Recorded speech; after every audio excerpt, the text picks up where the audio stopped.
So Tetris came out for the NES all the way back in the day when Nintendo finally got the rights to put it on there. And before they did so, there was like bootleg or I guess third-party versions of it released to the system. And one of these versions was from a company named Tengen who was owned by Atari. And I bring this up because when the actual version of Tetris released, it did so only with single player, while the Tengen version had actual multiplayer. And this is just one of those very rare occasions where Atari got one up on Nintendo, for once. And on Nintendo's home turf, no less.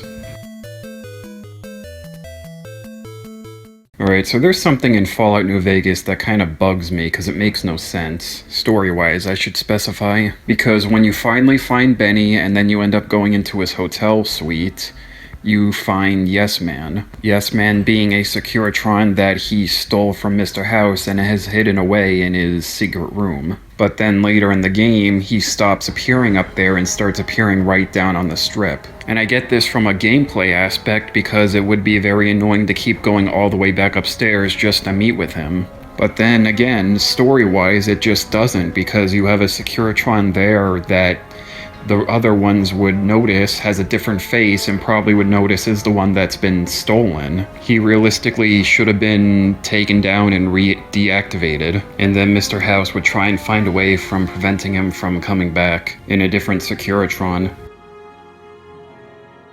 You know, the Doom series really does have a great selection of weapons. From awesome shotguns, to rocket launchers, to plasma weapons that eviscerate enemies, to even your own freaking fists. No matter how well known or obscure the weapon is, like the Unmaker or the BFG 9000, you're in for a great time. I mean, come on. This is a series that manages to make the chain gun of all things seem like a standard weapon.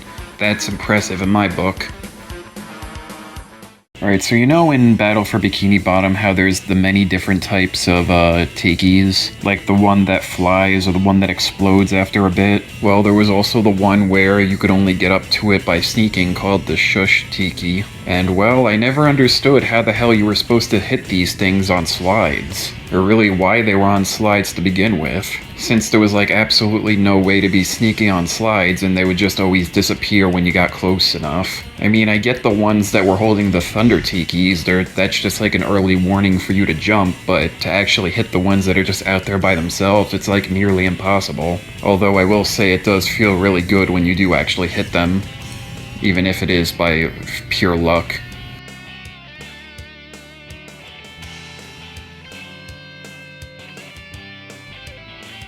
So in SpongeBob's Truth or Square, there was a plot detail that I never understood even to this day. The plot follows SpongeBob as he can't remember where he put the secret formula. And of course, Plankton jumps on top of this by having him come down to the chum bucket to do whatever to him. But then after this, the story continues back at SpongeBob's house, where all the characters are and well, the story continues. The main plot of the game happens where SpongeBob needs to remember happy memories in order to remember where the secret formula is. But then at the end of the game, I don't understand why it cuts back to SpongeBob being still strapped down in the chum bucket. So then that just makes me think, was the entire game all taking place within SpongeBob's head? I mean, really? I mean, that's just a weird, needlessly extra piece of plot details that didn't really need to be there. So I replayed GTA 5's story, and there's this honestly weird feature, I guess. Or I guess more unnecessary feature in which if you keep failing a certain part of a mission, you have the option to skip it. Now, I never used this feature, so I assume it just brings you to the next part of the mission, but it existing kind of made me think of a question to ask. That question being, is it possible to skip the entire game? Or like, how much of the game can you skip? Like, is it possible to complete the entire game without doing an objective correctly? But then there's like missions where all you have to do is buy clothing or whatever, so is it even possible to fail those? I also wonder if anybody's ever tried this. I've always hated these glass game containers. I mean, I get their existence. I mean, the cardboard ones would always, like, fall apart or just get thrown away. and like nobody would ever keep them. So the solution was to make the containers out of something more durable. But I mean, this is glass. We all know what happens to glass eventually. And it's just that I'm really happy that eventually we found a really happy medium between them by using plastic, and we still use them today, so no more changes since we've already perfected them. You know, I really like city builder games and city builder-esque games, and it's just really fun to start with nothing and climb your way to the top to get everything. Have high amounts of population, so much money, and like all the buildings. But it's just, once you do everything, it's kind of becomes boring because you did everything you set out to do. There's nothing left. And then at that point, you just move on to, I guess, another city and start the whole process over again. But, not before destroying the one that you had with disasters.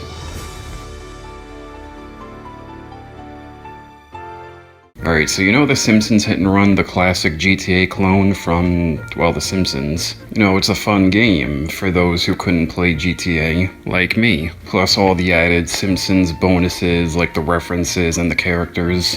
It's just, well, the issue is, this game has, well, it's known as the GTA for kids whose parents wouldn't let them buy an actual GTA. And the issue kind of is, once you finally actually get your hands on a real GTA and then play it, it's like, well, I don't want to say necessarily that this game is bad in comparison, but I guess limited in the grand scheme of things. Like, it's significantly shorter and significantly less stuff to do. And then the stuff that you can do is just much better done in GTA games.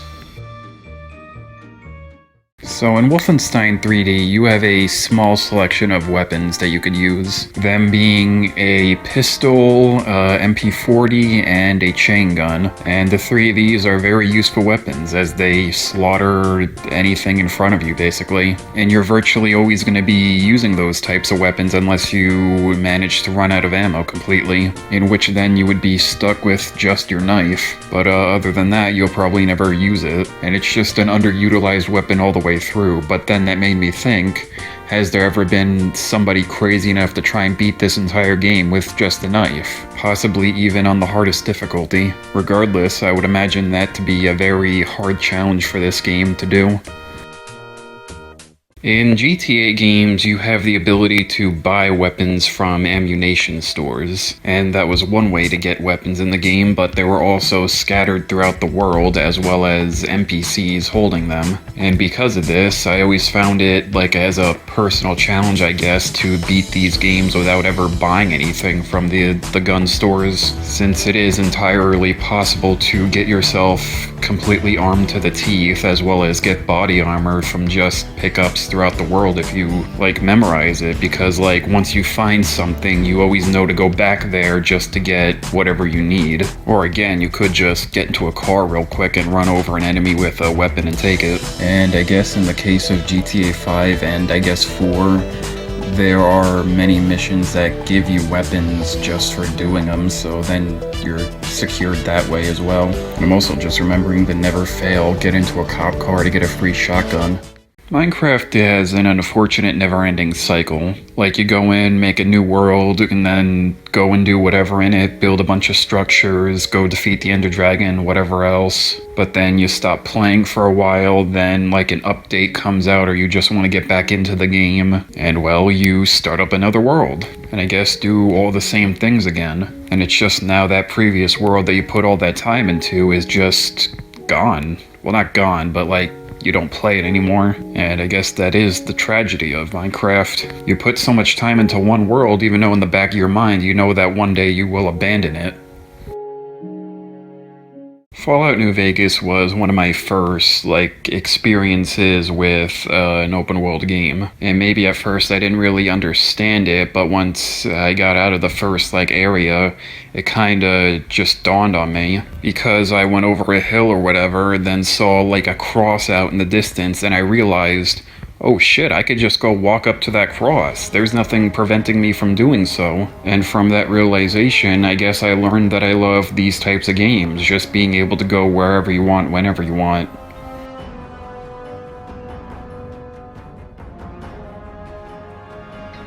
Racing games have never been my personal forte, or I should specify realistic racing games because I do love arcadey ones and kart racers. But when it comes to the real types, I just can't get into them. Like, I will play it, but it's just, I don't know. I'm usually not able to control the car properly, I guess. I'll tend to spin out quite often and I just can't do it. Well, maybe not necessarily spin out, but not do as good as the other cars. But definitely I won't say that I hate them per se. I mean, even if I do poorly in them, I do still have fun playing them, at least attempting. And I do hope that there is one day that comes along where I finally just sit down and properly figure them all out, like how to properly play them.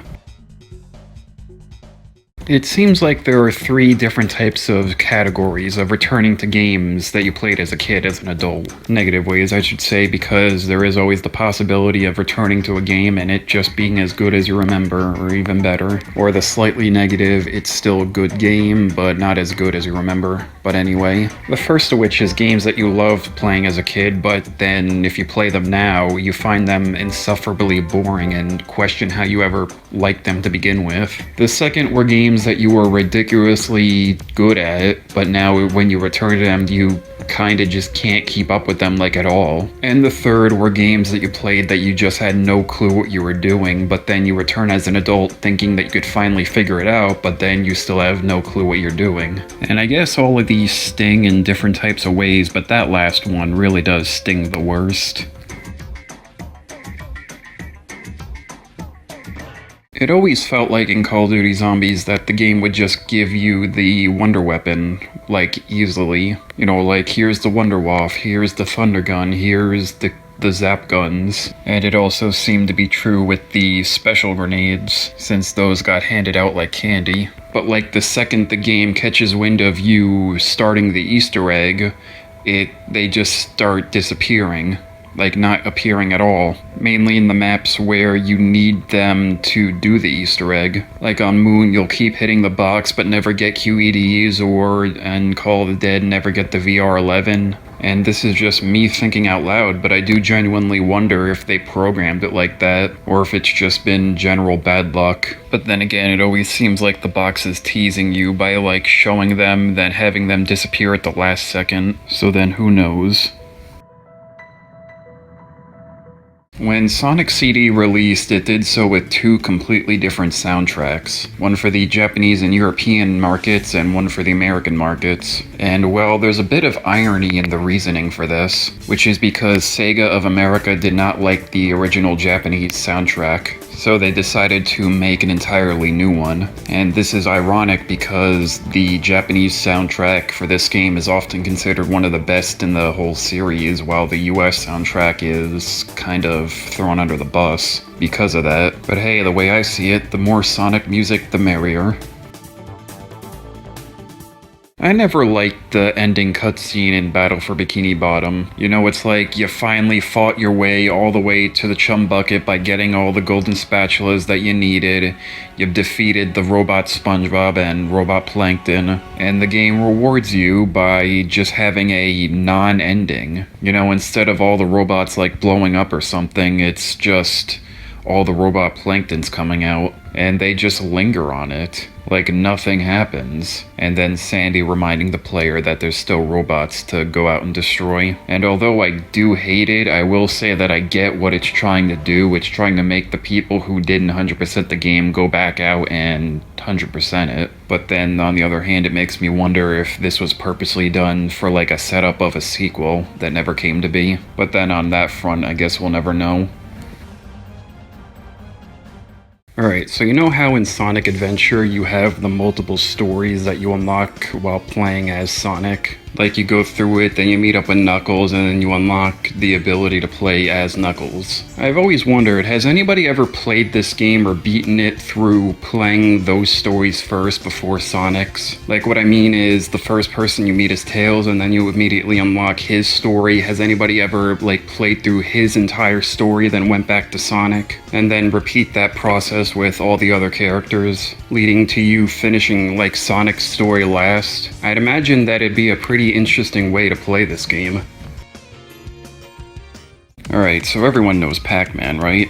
one of the most successful arcade games of all time and probably one of the most recognizable video game characters. And then his game is about eating all the pellets on a board while being chased by ghosts. And then you pick up the big pellets and then go after the ghosts, eat them, and then it's just that over and over again. And well, I never really got hooked into this game all that much, to be honest. I mean, it is still a good game, it's just never been, I guess, for me. But despite this, I have to say that I love the Pac-Man Championship editions, which I feel like is some form of irony. But yeah, there's just something really fun about how intense this game is, how fast-paced it is, the great music, the visuals. It's a great game. A great set of games, I mean. Alright, so I just started playing Batman Arkham Origins for the first time, and this being such a late game in the life cycle of the 360, it looks really great. Apparently too great, since this game is known for having problems processing, and it even froze my game at one point. But regardless, I really do gotta say that this game has a very little detail that I noticed, and it's really cool, honestly. That being the snow. The fact that it really does look like your footprints have been in it, and all the enemies like lay in it, and then it makes the imprint. It really looks very detailed. I guess then I know what to blame for freezing my game. I always found the ending for the Clone Wars campaign in the first Star Wars Battlefront pretty funny, since the game came out in 2004, a whole year before Episode 3 came out, and because of that, this whole campaign has a non-ending where it just shows the ending of the first movie, which is just kind of funny. Although I do believe that the sequel makes up for this by having the entire campaign start at Episode 3 and go beyond that. Has there ever been a remake of a text adventure game? You know, the idea of finally being able to see what all the text is describing? I kind of feel like it would be the equivalent of a book getting a movie adaptation. But then again, text adventure games are so old from like the days of Dungeons and Dragons, where you're supposed to use your imagination to see everything. So with everyone's vision of what's actually going on, I guess making a remake and putting everything in concrete would defeat the purpose of what these types of games are trying to do. But hey, it's still just a cool thought. Whenever I play the first Paper Mario, I tend to try to tattle all the enemies that I can, even though the game has no tattle log. And I do mean as much as I can, because I do believe there are enemies that you straight up just can't tattle, like the fuzzy worm in the whale's belly. But yeah, it's just something fun to do, with Goombario giving a description of the enemy, then like his personal opinion of it. And I guess I'm just wondering if anyone else plays this game like this. I've always loved Eggman's tenacity at the end of Sonic 3 and Knuckles. Like, the man's refusal to give up through his backup plans literally leads to a 5 back-to-back boss fights, because once you defeat one phase, he just slips out into another. I mean, just come on, there's something to love about Robotnik's stubbornness not to lose again. Also, I'm just now realizing that this is the 100th episode of Random Gaming Thoughts. Can't believe I've actually managed to make this many, and it figures that since I started with a Sonic game that I do a number 100 with a Sonic game.